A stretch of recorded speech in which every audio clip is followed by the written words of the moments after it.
Actor Peter Berg has directed some excellent action-packed and drama-filled movies. He's also, though, done some that aren't good either. He now helms the Netflix limited series American Primeval. It is a brutal look at America as violence erupts in pretty much every direction. And no, it's not a modern story. This is a Western of sorts. And I don't think Mormons are going to be too pleased with some of this. So should you watch? This is America, 1857. Up is down, pain is everywhere, and innocence and tranquility are losing the battle to hatred and fear. Peace is the shrinking minority, and very few possess grace, with even fewer knowing compassion.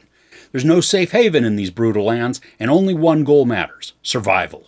So the 6-episode limited series focuses on a handful of different storylines that all intersect at one point or another. We follow a woman and her son who are trying to get across the land to meet up with her husband.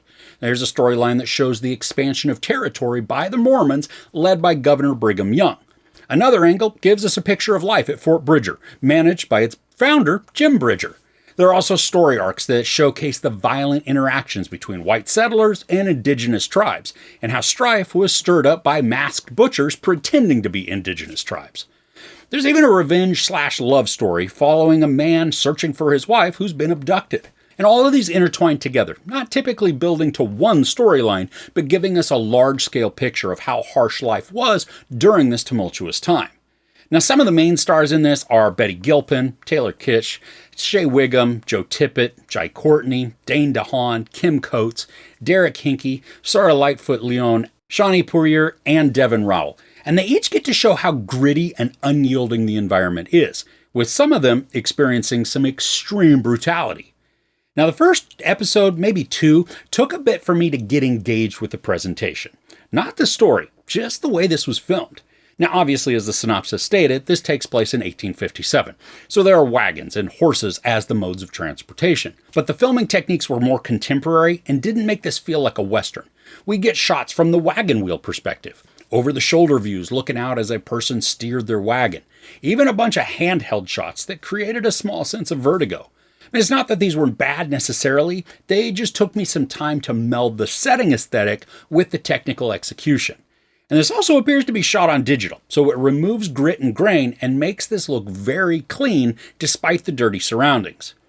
Now, there's also a lot of jumping around, especially within the first episode, making the story choppy and uncertain of time passage.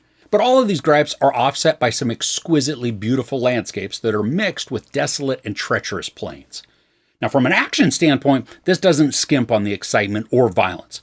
There is a savage one-shot that takes place in episode 1, and it is urgently frenetic, harrowing, fully enveloping, and then completely entertaining. It's one of those standout scenes that is barbaric and memorable, and it's going to have people talking about after. I mean, this scene, it also works to establish how cruel of a time period this was, decimating entire parties and groups in minutes, sometimes for no discernible reason. Now, even though the story did jump around quite a bit, even after the initial episode, the storytelling retained its intrigue and drama. Now, the dynamic between Taylor Kitsch and Betty Gilpin is irritating and maddening, but sometimes sweetly vulnerable. Kitsch's character is also just this beast when it comes to survival. This is a dude you do not ever want to mess with. The ferocity that he has in his eyes transforms him into a focused killing machine, with this seemingly unstoppable force within him. And Gilpin has confidence and tenacity, sometimes causing extreme danger for them, but other times giving her an unmatched strength of resolve. And while I wasn't a fan of hers initially, I grew to really enjoy her character.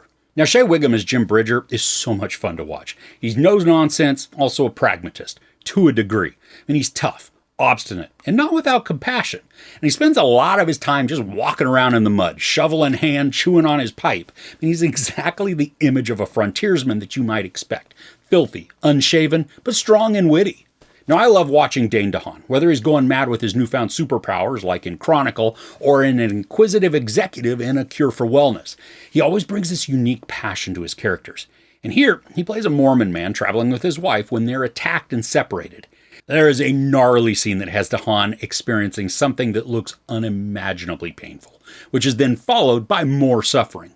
And his storyline is sad and it's tragic, but it works to show the effect the extremes can have on a mind. Now, the reason I think some Mormons might not be favorable to this series is that there are two storylines going on involving them. Neither of them show them in a good light. One involves the Nauvoo Mormon militia and the acts they committed in the name of the church. There's no honor in their actions and could really have you considering atheism if it were the only alternative. There's also a focus on Brigham Young, not only acting as the leader of the Mormon church, but also as governor, and then using his power to drive people out of locations or to squash any opposition. Kim Coates plays Young, and he has just the right amount of confidence and skis. I mean, I loved his interactions with Wiggum's Bridger because you have two immovable forces butting heads while also trying to maintain a small level of peace for fear of what the other might do. Now, at times I was wondering what the point of this whole show was. I think it's simply to just show us a slice of life during this violent growth period of America. I mean, it doesn't shy away from the ugliness, allowing the uncompromising savage bloodthirst of the people in their quest for land domination, showing the tragedies just inflicted upon the indigenous tribes, while also not hiding the warring that occurred between tribes as well. Elements of the story arcs are memorable, while other arcs added violence and drama, but not lasting impressions, just thanks to feudal outcomes. And even though the modern film techniques took me a bit to engage with, the swaying handheld camera work can be a bit much, and the storylines can be a little too tangential, the presentation is enveloping thanks to mountainous settings that dwarf the characters, environments and climates that are harsh adversaries, and personas that may not be full of background development, but are striking thanks to the passionate and physical performances. While I'm not sure how often I will revisit this, it was a wild ride. So if you enjoy westerns and also love some gnarly action and violence, you're going to want to put this one on your binge list. There's no sex, a little bit of nudity, a bunch of profanity, and then just an immense amount of violence, including sexual assault. I give American Primeval 4.5 out of 5 couches. So do you have any westerns that you love to watch? I'd really like to hear about them in the comments below. If you enjoyed this review, please give it a like. Also, don't forget to share and subscribe. I'm Chris. This is Movies and Munchies. Thanks for couching with me. Yeehaw!